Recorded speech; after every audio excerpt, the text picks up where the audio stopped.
Bon matin. Aujourd'hui, dans notre café matinal, nous sommes dans l'Évangile de Matthieu, chapitre 4 et le combat spirituel.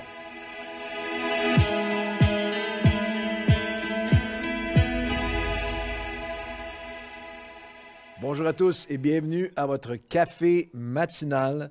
Si vous vous joignez à nous, on va traverser les 4 évangiles, Matthieu, Marc, Luc et Jean, et on va avoir un café matinal par chapitre déjà. Matthieu 1, 2, 3 sont en ligne. Alors, si vous les avez manqués, vous pouvez aller les chercher. Et aujourd'hui, on est dans Matthieu, chapitre 4, et pour chaque chapitre, nous allons aller chercher le trésor, la pensée, la promesse parfois, le principe, la pratique et la prière du chapitre. Et aujourd'hui, dans Matthieu 4, lorsqu'on arrive dans le 4e chapitre de Matthieu, c'est un chapitre sur le combat spirituel. Nous avons Jésus qui vient à peine de sortir des eaux du baptême, est à peine sorti des eaux du baptême que d'avoir entendu la voix de son Père qui dit « Voici mon Fils bien-aimé en qui j'ai mis toute mon affection ». C'est le dernier verset du chapitre 3. Et il sort des eaux de la rivière du Jourdain et Satan l'attaque immédiatement. S'attaque à mettre en doute ce que Jésus avait entendu de son Père. Et comprenez-le bien pour votre propre vie. C'est ainsi que le combat spirituel prend place, où l'ennemi vient attaquer, vient gruger, vient confronter, mettre en question ce que Dieu a déclaré sur nous. On a terminé notre lecture avec ces paroles extraordinaires. « Tu es mon Fils bien-aimé en qui j'ai mis toute mon affection. » Et avant que Jésus puisse digérer, avant que Jésus puisse juste même respirer dans cette parole si puissante et libératrice, Satan attaque. Dieu a-t-il réellement dit, « Si tu es le Fils de Dieu ». On est dans Matthieu chapitre 4, le verset 1. Alors, Jésus fut emmené par l'Esprit dans le désert pour être tenté par le diable, et après avoir jeûné 40 jours et 40 nuits, il eut faim, et le tentateur s'étant approché lui dit, « Si tu es le Fils de Dieu ». Tout de suite, mettant en question, c'est ainsi que l'ennemi œuvre, travaille dans nos vies pour la promesse que Dieu t'a faite pour toi-même, pour ton avenir, pour tes enfants, pour ton mariage, ton couple, pour ta carrière, tes études, des aspirations à servir le Seigneur. Dieu a-t-il réellement dit dans le combat spirituel à lequel nous sommes confrontés chaque jour? Dans notre époque moderne, extrêmement rationnelle, cartésienne, très terre à terre, nous avons besoin d'être rappelés que, comme Paul l'a fait avec les Éphésiens, que nous ne luttons pas contre la chair et le sang, qu'il y a un combat dans l'invisible qui prend place. Éphésiens 6, laissez ces paroles que peut-être que vous connaissez bien revenir à votre cœur parce qu'elles doivent s'actualiser dans notre vie de tous les jours.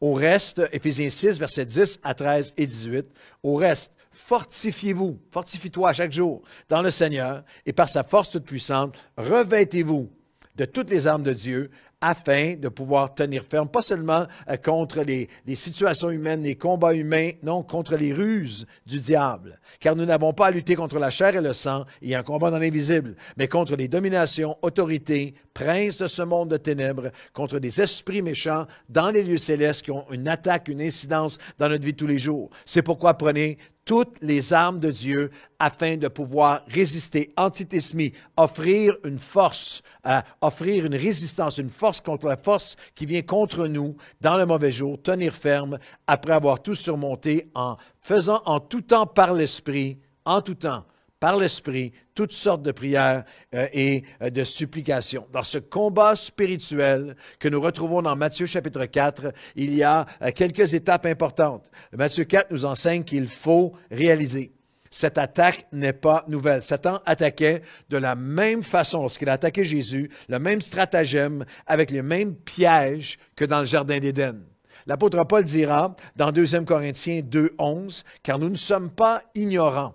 Nous ne sommes pas endormis, nous ne sommes pas ignorants de ces attaques, de ces pièges, de ces ruses, de ces stratagèmes afin de ne pas laisser à Satan l'avantage sur nous. On a besoin d'être alerte à cette attaque, de le réaliser. C'est comme ça que l'ennemi attaque. Les premiers mots que nous entendons prononcer par l'ennemi de nos âmes dans le livre des commencements de la Genèse, c'est Dieu a-t-il réellement dit? À Jésus dit là, si tu es le Fils de Dieu. Réalisez, ce qui appartient à Dieu sera toujours attaqué.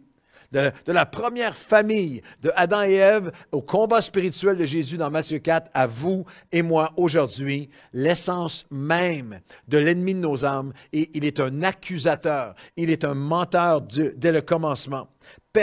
Celui qui suit, personne n'est à l'abri. Celui qui suit le Seigneur, celle qui suit le Seigneur, désire faire sa volonté, sera attaqué. C.S. Lewis a écrit, « L'ennemi ne vous laissera pas découvrir et vous emparer de la vie abondante et de la vie éternelle que Dieu a préparée pour vous sans une attaque continuelle et une attaque aussi qui va être ciblée pour vous reprendre. » Dans le combat spirituel de Matthieu chapitre 4, on a le reflet, l'écho. Dans Luc chapitre 4, on ajoute ceci, Luc ajoute ceci.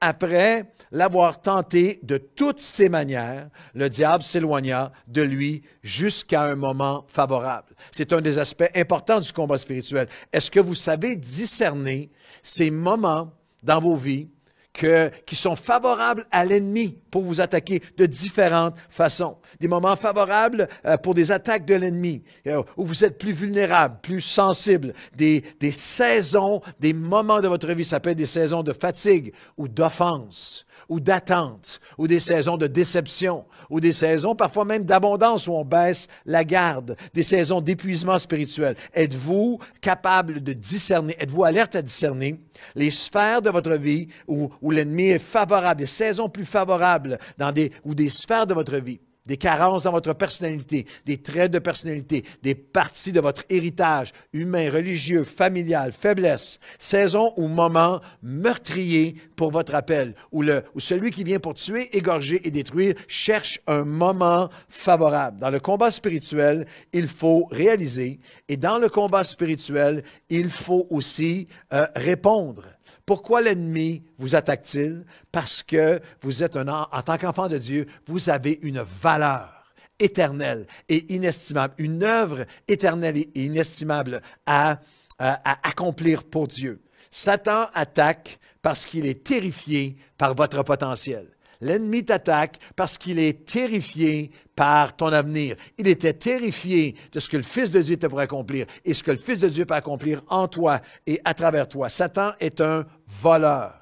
Et le voleur ne vient pas dévaliser des maisons vides sans valeur. Satan ne tente pas l'enfant de Dieu parce qu'il a le péché en lui, mais parce qu'il a la grâce de Dieu en lui. S'il n'avait aucune grâce, aucun esprit de Dieu en toi, l'ennemi ne t'attaquerait pas, il te laisserait aller dans tes voies loin de Dieu. Un voleur attaque la maison avec de grands trésors. J'étais halluciné, assez stupéfait de lire un article sur un encan de la prestigieuse firme Sotheby's. Ça a eu lieu à New York. Et là, il y a toutes sortes d'items qui ont été vendus, des items qui sont ancrés dans l'histoire, mais à des prix vraiment faramineux. La brosse à dents de Napoléon, 75 000 €.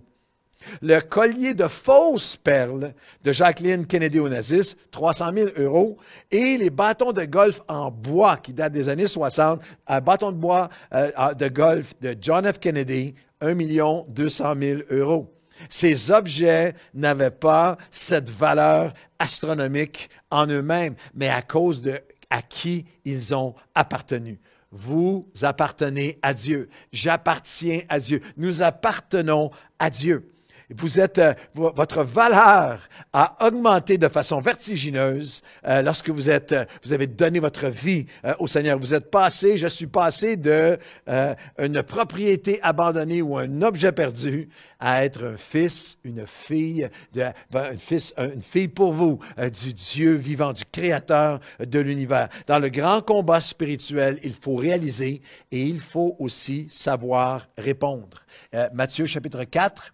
Et le verset 3 et 4, le tentateur s'étant approché de lui, lui dit, « Si tu es le Fils de Dieu, ordonne que ces pierres deviennent des pains. » Mais Jésus répondit, « Il est écrit, L'homme ne vivra pas de pain seulement, mais de toute parole qui sortira de la bouche de Dieu. Peut-être y a-t-il des hommes en ce moment qui regardent ce café matinal, vous êtes des amateurs de combat, de UFC, de MMA, de grands combats, ou bien même certains un peu plus âgés, vous vous souvenez des grands classiques de boxe de l'histoire, c'est Ali Foreman, Ali contre Fraser. Bien, ici, vous avez le plus grand combat dans l'histoire de l'humanité, c'est Jésus, le Fils de Dieu, contre l'ennemi, et Jésus a utilisé la parole de Dieu. Il a répondu. Il faut réaliser et il faut répondre. Il a répondu, il est écrit. L'homme ne vivra pas de pain seulement, mais de toute parole qui sort de la bouche de Dieu. Prenez-vous le temps nécessaire dans la parole de Dieu pour avoir un « il est écrit » à répondre à votre ennemi, pour avoir une parole fraîche aujourd'hui. Est-ce que vous avez comparé, est-ce que vous avez l'honnêteté de comparer votre temps alloué au « il est écrit », connaître la Bible, la lire, l'étudier, la méditer, l'écouter, la prier, versus le temps que vous mettez à chaque jour, chaque semaine, le sport, la télé, les médias sociaux, Netflix ou Facebook. Est-ce que vous êtes capable de voir dans le combat spirituel l'importance que tu ne peux pas vivre de pain seulement, du pain, des choses de cette terre seulement, mais de toute parole qui vient de la bouche de Dieu. Il faut réaliser, il faut répondre et il faut savoir nous retirer à l'écart pour être revêtus de l'Esprit. Matthieu chapitre 4, le diable qui l'attaque, le ciel qui vient le fortifier au verset 11 et au verset 12, Jésus ayant appris que Jean-Baptiste avait été livré, se retira. Et tu dois apprendre à te retirer dans la présence de Dieu. Te retirer afin d'être revêtu de l'Esprit, parce que Luc nous donne un regard sur ce même passage. Jésus s'est retiré et Jésus, revêtu de l'Esprit, est revenu.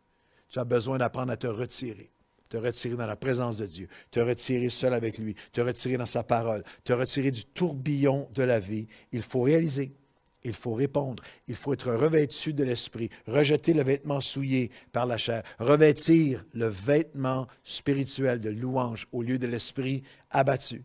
Il faut réaliser, revêtir les armes de Dieu. Il faut réaliser, répondre et nous retirer pour être revêtus de l'Esprit, afin de pouvoir relâcher ce qui doit être relâché si on veut gagner le combat spirituel. Dernière pensée, toujours dans Matthieu 4 et le verset 18. « Comme il marchait le long de la mer de Galilée, il vit deux frères, Simon et appelé Pierre, on les nomme par leur nom. Jésus leur dit, « Suivez-moi, je ferai de vous des pêcheurs d'hommes. » Et aussitôt, ils laissèrent. Ils relâchèrent leur filet. Relâchèrent leur filet. Ils laissèrent leur filet et leur père pour le suivre. J'aimerais vous dire qu'encore aujourd'hui, en terminant, Jésus appelle notre nom. Il veut nous rendre victorieux dans ce combat spirituel. Nous avons besoin de réaliser que l'ennemi va venir attaquer ce que Dieu a promis dans ma vie. Est-ce que Dieu a vraiment dit que? Il faut répondre avec le « il est écrit » de Dieu, renouvelé en nous. Les « il est écrit » d'hier ne peuvent pas t'équiper à répondre aux mensonges de l'ennemi. Aujourd'hui, tu dois aller chercher cette parole fraîche, ton « il est écrit » pour aujourd'hui. Il faut savoir se retirer afin d'être revêtu de la puissance de l'Esprit. Retirer en sa présence, en prière, en méditation, en louange. Et il faut relâcher ce qui doit être relâché. Ils laissèrent leur barque.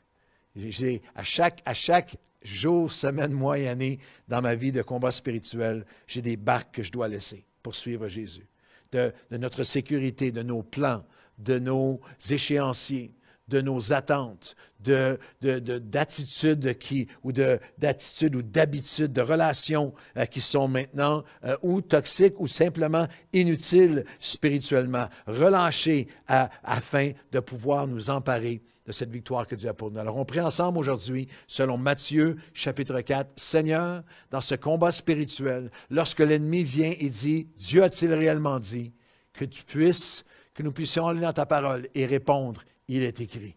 L'homme ne vivra pas de pain seulement, mais Dieu m'a donné une parole et je réponds aux mensonges de l'ennemi avec le message du « il est écrit ». Seigneur, apprends-moi dans le tourbillon de la vie à me retirer afin d'être revêtu de ta présence et aussi afin de discerner les moments, les temps favorables, les choses qui sont favorables à l'ennemi pour venir me voler, avorter l'appel de Dieu sur ma vie. que je vais résister par les armes de Dieu dans ma vie, mais aussi en sachant relâcher. Je relâche les barques, je relâche, Seigneur, tout ce qui doit être relâché pour te suivre. Rends-nous victorieux dans ce combat, dans le nom de Jésus. Amen et amen. Bonne journée à tous.